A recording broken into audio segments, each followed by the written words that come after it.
निर्भीड निष्पक्ष वृत्तांकनाचा बुलंद आवाज, राजसत्ता न्यूज।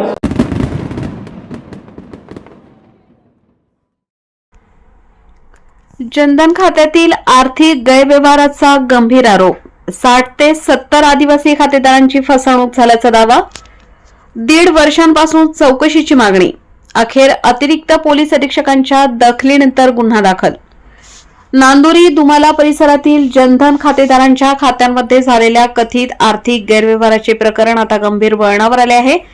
या प्रकरणात सुमारे 60 ते 70 आदिवासी नागरिकांची आर्थिक फसवणूक झाल्याचा दावा करण्यात येत असून संपूर्ण प्रकरणाची सखोल चौकशी करून दोषींवर कठोर कारवाई करण्याची मागणी होत आहे।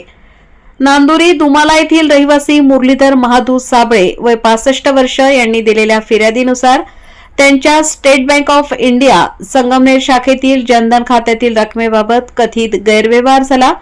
संबंधित व्यक्ती ग्राहक सेवा केंद्राचा चालक गणेश दुधवडे राहणार नांदुरी दुमाला असल्याने त्याच्यावर विश्वास ठेवून आर्थिक व्यवहार करण्यात आल्याचे फिर्यादीत नमूद आहे।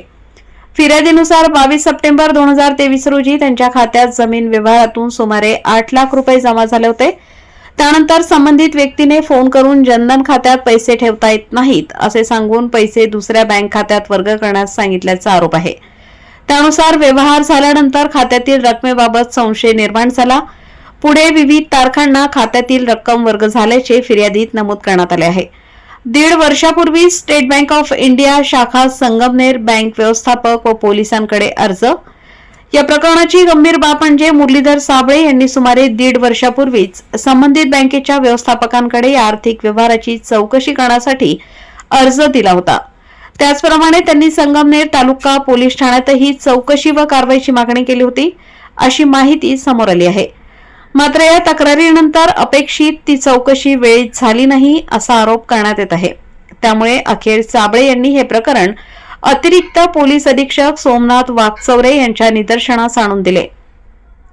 त्यांनी प्रकरणाची दखल घेत संबंधित यंत्रणेला गुन्हा नोंदवून कायदेशीर कारवाई करण्याच्या सूचना दिल्यानंतर प्रकरणाला वेग आला आहे। आर्थिक गुन्हे शाखेकडे तपास देण्याची मागणी। प्रकरणाची व्याप्ती मोठी असल्याचे समोर येत असल्याने केवळ एका खातेदाराच्या तक्रारीपुरता तपास मर्यादित न ठेवता आर्थिक गुन्हे शाखेमार्फत सखोल तपास करण्यात यावा अशी मागणी होत आहे। नांदुरी दुमाला परिसरातील अनेक आदिवासी नागरिकांनी संबंधित ग्राहक सेवा केंद्रांच्या माध्यमातून बँकिंग व्यवहार केले असल्याचे सांगितले जात आहे। त्यामुळे संबंधित काळातील सर्व जनधन खाती, ग्राहक सेवा केंद्रातील व्यवहार, पैसे काढणे, वर्ग करणे, बँक स्टेटमेंट, सीसीटीव्ही फुटेज, व्यवहारांच्या नोंदी तसेच संबंधित मोबाईल क्रमांकांचा तपास केल्यास या प्रकरणातील संपूर्ण वस्तुस्थिती समोर येण्याची शक्यता आहे। आणखी तक्रारी समोर येण्याची शक्यता। या प्रकरणात 60 ते 70 नागरिक आर्थिकदृष्ट्या फसले असण्याची शक्यता व्यक्त केली जात असून संबंधित नागरिकांच्या तक्रारी लवकरच पोलिसांकडे दाखल होण्याची शक्यता आहे।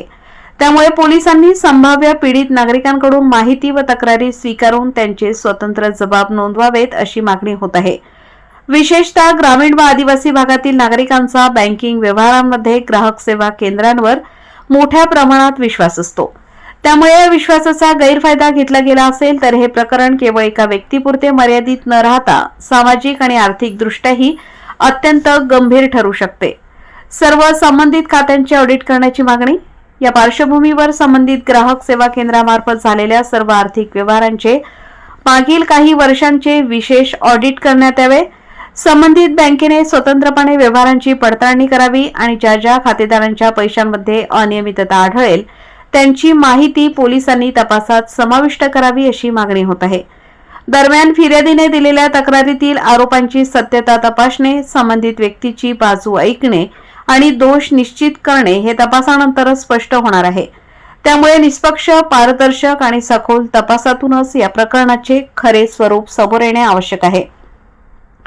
एका खातेदाराच्या तक्रारीपुरता विषय न ठेवता नांदुरी दुमाला परिसरातील सर्व संभाव्य पीडित खातेदारांची चौकशी करून त्यांच्या आर्थिक नुकसानीची वस्तुनिष्ठ पडताळणी करावी आणि दोषी आढळणाऱ्यांवर कठोर कायदेशीर कारवाई करावी अशी मागणी नागरिकांकडून होत आहे।